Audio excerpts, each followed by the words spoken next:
মানে আমি বুঝার জন্য বলছি, এটা বলিয়া না তখন মিয়াকি ছিল। আল্লাহ বলবেন এটার নাম কিনা তো বল, এটার নাম কিনা তো মোবাইল, এটার নাম কিনা তো আসমান, এটার নাম কিনা তো কেলার গাছ, এটার নাম কি জমিন, সব পট পট পট পট পট পট করে বলে দিলেন। ওরে সুবহানাল্লাহ। এবার যখন আদম নবী বলে দিলেন, আল্লাহ রাব্বুল আলামিন সমস্ত ফেরেশতাকে বললেন আদমকে তোমরা সাজদা করো। एगो आपाजी गाड़ी जिसका নেকির কাজে এসে গুনার কাজ করছে ইলম না থাকার কারণে। আমি কাঠিয়ার গেছিলাম একটা প্রোগ্রামে, আফসোসের কথা বলছেন মাওলানা এতদিন তো বাজারে অন্য অন্য জায়গাতে চুরি হতো, যে মাওলানা এখন মাটি দিতে যায় তা মানুষ চুরি করছে। আমি বলছি হাজি ভাই মাটি দিতে যায় কি চুরি করবে? যে ভাই কাফন নাকি? বলছে না, যে মাটি দিতে গেছে ওর পকেট থেকে পকেট মার হয়েছে। একটা লোক 40,000 কি 45,000 টাকা নিয়ে হসপিটাল যাচ্ছিল, কেউ আত্মীয় ছিল অপারেশন হলটে, ওকে নিয়ে আসতো। বলছে যে জানাজা হয়েছে একটু মাটিটা দিয়ে দিয়ে পরে যাবো, দেখছে তো পকেটে টাকা নেই। আমি তখন বললাম হইতে পারে আর টাকাটা পড়ে গেছে। বলছে না জি মাওলানা একজন আর পড়বে, পাড়ায় জানাজা এখন হয়ে গেছে, কার 1500, কার 2000, কার 500, কার কিছু এরকম ভাবে হারাইতে থাকছে, চুরি হয়ে থাকছে। হে আল্লাহ, মুসলমান কত আমরা পড়ে গেছি রে ভাই। যে কবরস্থানে গিয়ে আল্লাহর ডর আল্লাহর ভয় না করে আমরা এখনো চুরি করছি। হযরত ওসমান গনি রাদিয়াল্লাহু তাআলা আনহু কবরকে যখন দেখতেন কান্দে কান্দে কান্দে চোখ দিয়ে পানি ঝরে ঝরে সমস্ত দাড়ি ভিজে যেত, এত কাঁদতেন কবরকে দেখে। তখন একজন জিজ্ঞাসা করলেন, ওগো ওসমান, আল্লাহর নবী জাহান্নামের বয়ান করেন, জাহান্নামে এই আযাব আছে ওই আছে, জাহান্নাম দেখে তুমি অত কাঁদো না, জাহান্নামের কথা শুনে অত চোখে পানি দেখা যায় না, যত কান্দন তুমি কবরকে দেখে কাঁদছো, কারণটা কি? হযরত ওসমান রাদিয়াল্লাহু তাআলা আনহু কি বলেছিলেন শুনেন। হযরত ওসমান রাদিয়াল্লাহু তাআলা আনহু বলেছিলেন, আরে আল্লাহর নবীর সাহাবীরা, নবী বলেছেন মানুষের মৃত্যুর পর মানুষের যখন মওত হয়ে যাবে সর্বপ্রথম মানুষকে কবরের ভিতরে রেখে দেওয়া হবে রে।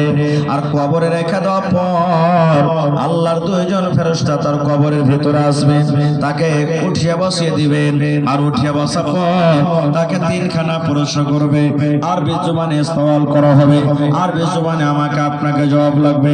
হযরত ওসমান বলেন নবী বলেছেন কবরের পরীক্ষাতে যারা পাস করে যাবে কিয়ামতের দিন প্রত্যেক জায়গাতে পাস করে যাবে, আর কবরের পরীক্ষাতে যারা ফেল করে যাবে রে, কবরের পরীক্ষাতে যারা পার করতে পারবে না কিয়ামতের দিন প্রত্যেক জায়গাতে সে ফেল করে যাবে।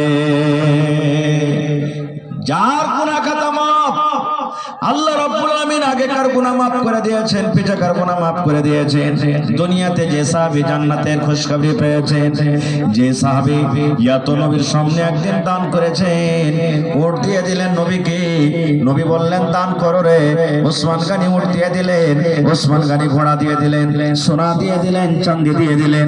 নবীজির চাঁদির টাকা গেলা এরকম ভাবে সোনার টাকা গেলা উছলাইছেন আর বলছেন ওসমান রে আজ থেকে তুই যা করবি রে বাবা আল্লাহ তোর গুনাহ মাফ করে দিবি, আজ থেকে তোর গুনাহ মাফ, তোর গুনাহ মাফ, তুই এত আল্লাহর রাহে দান করেছিস আল্লাহ তোর গুনাহকে মাফ করে দিবেন।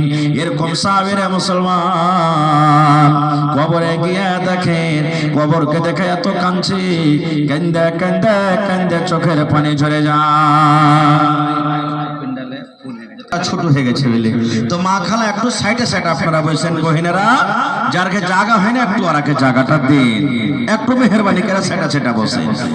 তো ভাই আমার, আমি বলছিলাম কি, আদম নবী যখন সব বলে দিলেন তখন আল্লাহ তাআলা বললেন যে সিজদা করো। কাকে? আদমকে। কারণ কি? আদম পড়িতে পারলেন, ইমতিহানে পাস হয়ে গেল, ফেরেশতারা পারলে না, আল্লাহ বলছেন মাটির আদমকে সিজদা করো, সব সিজদা করলেন ইল্লা ইবলিস। এই দেখেন ইবলিস কিন্তু সিজদা করলো না। ইবলিসটা কে জানেন? খুবই পড়ালেখা মানুষ, ইবলিসটা খুব পড়ালেখা মানুষ, এত পড়ালেখা যে কহার কথা নাই। জান্নাতে আল্লাহ তাআলা রেখেছিলেন তাকে, ইবলিসকে জান্নাতে রেখেছিলেন। অন্য অন্য কিতাবে আমি পড়েছি লিখেছে যে ওর নাম ছিল হারিস, ইবলিসের আগে নাম ছিল কি? হারিস। বা অন্য অন্য কিতাব আরো কিছু নাম লিখছে। এবারে আল্লাহ তাআলার একটা কথা মানলে না, আদমকে সবাই সিজদা করলে ফেরেশতারা কিন্তু করলে না। আল্লাহ তাআলা বলছেন যে এই তুই কেন সিজদা করবি না? তখন ও কি বলছে জানেন? আল্লাহ যে আদমকে আমি সিজদা করব না। আল্লাহ বলছেন কেন তুই সিজদা করবি না? এবার ইবলিস বলছেন আল্লাহ তুমি আমাকে আগুন থেকে বানালছো। আল্লাহ আগুন উপর দিকে লাফিয়ে লাফিয়ে উঠবে, আর মাটির আদমকে তুমি মাটি থেকে বানালছো। মাটি যত উপরে ফেলো আল্লাহ নাম দিকে এসে পড়বে। এই জন্য আমি হলাম বড়, আমি কোনোদিন মাটির আদমকে সাজদা করব না। আমি বড়। এই যে অহংকারী চলে এলো ভিতরে ঘামান্ডি। হ্যাঁ, এখন দেখবেন না একটা ধনী লোক যদি খালি থেকে যায় সবাই নেই কেউ কেউ, আর একটা গরিব লোক যদি খালি ওর মুখে মুখে যদি খালি তর্ক লাগিয়ে দেয়, মুখ সামিলা কথা কহা থথনা ছিঁড়ে দিব, একটা দাঁত থাকবে না গোটা। বলে কি বলে না? আইল গরিব মানুষের আইল, ধনী মানুষের আইল পাঞ্জরে আছে। উপর দিক যখন যখন হাল ভেঙে ফসলে 4 আঙ্গুল 5 আঙ্গুল করে চপেজি থাকবে। গরিব লোকটা যদি খালি এসে কহে হ্যাঁ ভাই, আইলটা যদি দিলে কাটা সেটা নামিয়ে দিলে হে ভাই, লাঠি কাটা লিয়ে দেবে, লাঠি কাটা লিয়ে কত জমিদার হয়ে গেছে, 2 কাঠা জমি নিলে কত খুঁজছে। এই দেখে আল্লাহ রাব্বুল আলামিন ঘামান্ডি দেখবে না, অহংকারী দেখবে না, দেখবে জোরে বলেন। ওরে আল্লাহ ফেরাউন সবচেয়ে বড় বাদশা, নিজে দাবি করেছিল খোদা আমি হলাম আল্লাহ রে, আমি হলাম আল্লাহ, আমি আল্লাহ, আমাকে আল্লাহ মানো। যারা যারা আল্লাহ মানে তাকে ভালোবাসে। এবারে একদিনকার ঘটনা, আসিয়া ফেরাউনের স্ত্রী আসিয়া হলেন, উনি বলছেন তুমি কি আমাকে আল্লাহ মানো না?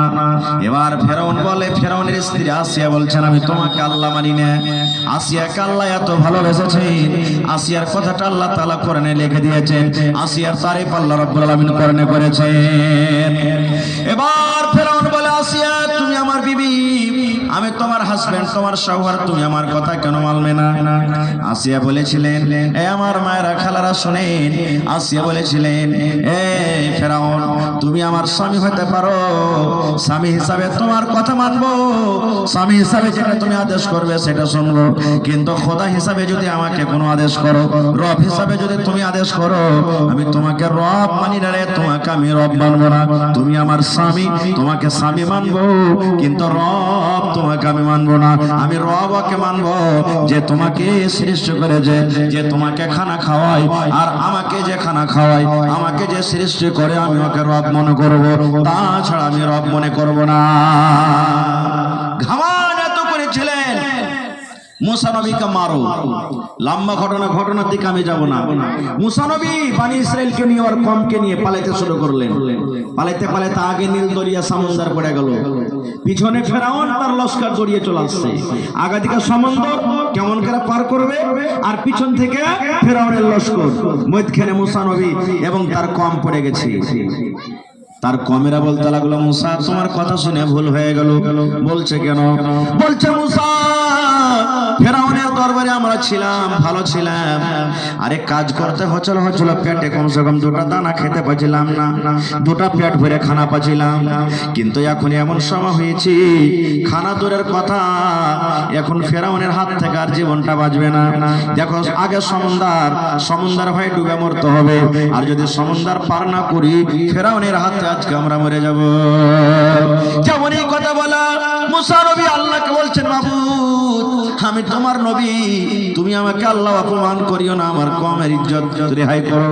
আল্লাহ তাআলা মুসা নবীকে বলছেন মুসা রে তোমার হাতে যে খান লাঠি আছে আসা, ওই হাতের লাঠি তুমি বিসমিল্লাহ বলে পানিতে একবার মারো, যেমন পানিতে মারবে পানি দুদিকে হটে যাবে, আর ওই সমুদ্রের মধ্য দিয়ে তোমার জন্য আমি রাস্তা করে দিব। সুবহানাল্লাহ, পড়েন জোরে সুবহানাল্লাহ। এই যে আমাকে যখন ইন্টারভিউ হয় তখন আমাকে পরীক্ষা করা হয়েছিল আল্লাহুস সামাদ, কয়েকটা পরীক্ষা, তার মধ্যে একটা আমাকে পরীক্ষা করেছিল গোটা পৃথিবীতে কোন এমন একটা জায়গা আছে যে সূর্য রশ্মি একবারই মাটিতে পড়েছে, তাছাড়া আর পড়েনি। কি এমন জায়গাটা আমাকে প্রশ্ন করা হয়েছিল। আমি বলেছিলাম ওই জায়গাটা হলো কি নীল দরিয়া। পড়া ছিল, জানা ছিল নীল দরিয়া। বলছে কেমন করে? বলছে মুসা নবী দোয়া করলেন আল্লাহর কাছে, আল্লাহ ফেরাউনের লস্কর, ফেরাউন যদি সমুদ্রের রাস্তা না হয় আমার কমকে মেরে ফেলে দিবে, আল্লাহ আমার কমকে বরবাদ করে দিবে। আল্লাহর আদেশে মুসা নবী সমুদ্রে লাঠি মারলেন, পানি দুদিকে হটে গেল। পানি যখন দুদিকে হটে গেল, সমুদ্র শুকা হয়ে গেল। এবার শুকা সমুদ্রের সূর্য রশ্মি পড়বে না পড়বে না? বলে পড়বে না পড়বে না ভাই?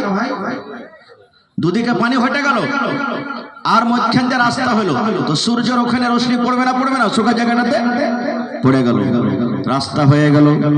মুসা নবী তার লস্কর নিয়ে পার হয়ে গেলেন। ফেরাউন দৌড়াইতে দৌড়াইতে তার লস্কর নিয়ে এবারে সমুদ্রে লাফিয়ে পড়ে গেছে রাস্তাতে। আরে ফাঁকা রাস্তা আছে, চল ধর আমরা পার হয়ে যাব।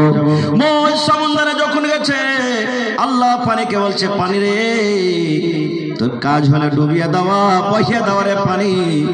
এ পানি শোন, তোরা এক জায়গাতে হয়ে যা, এক জায়গাতে হয়ে যা, জড়ো হয়ে যা, রাস্তা বন্ধ করে দে, যেন মুসা ফেরাউন এবং তার লস্কর যেন হালাক বরবাদ হয়ে যায়। পানি জমে গেল, ফেরাউন ডুবে গেল। ফেরাউন হাবক ডুবক করছি, ফেরাউন হাবক ডুবক করছি। আল্লাহ কত বড় দয়ালু, আল্লাহ কত বড় রহমান রহিম। আল্লাহ বলছেন, ফেরাউন রে জীবনে তুই এত গুনাহ করেছিলি, এত পাপ করেছিলি রে ফেরাউন, যদি ডুবার সময়তে একবার যদি শুধু আমাকে কথাটা বলতে, আল্লাহ জীবনে আমি খোদা বলে দাবি করেছিলাম, কিন্তু আমার খোদাই সব শেষ হয়ে গেল। আমি অহংকারী করেছিলাম, ঘামান্ডি করেছিলাম, আল্লাহ আমার ঘামান্ডি সব শেষ হয়ে গেল। আয় রব্বুল আলামিন, তুমি আসলে রব, তুমি আসলে রব, তুমি আসলে রব, তুমি আসলে আমার মালিক। আল্লাহ আল্লাহ আমার ভুল হয়েছে, আল্লাহ তুমি আমার জীবনের গুনাহকে মাফ করে দাও এবং এই সমুদ্র থেকে আল্লাহ তুমি আমাকে বাঁচিয়ে নাও। আল্লাহ বলেন, এরে ফেরাউন, যদি তুই মুখ দিয়ে একবার এই কথাটা বের করতে, আমি আল্লাহ রব্বুল আলামিন সমুদ্র থেকে তোমাকে বাঁচিয়ে নিতাম। না রে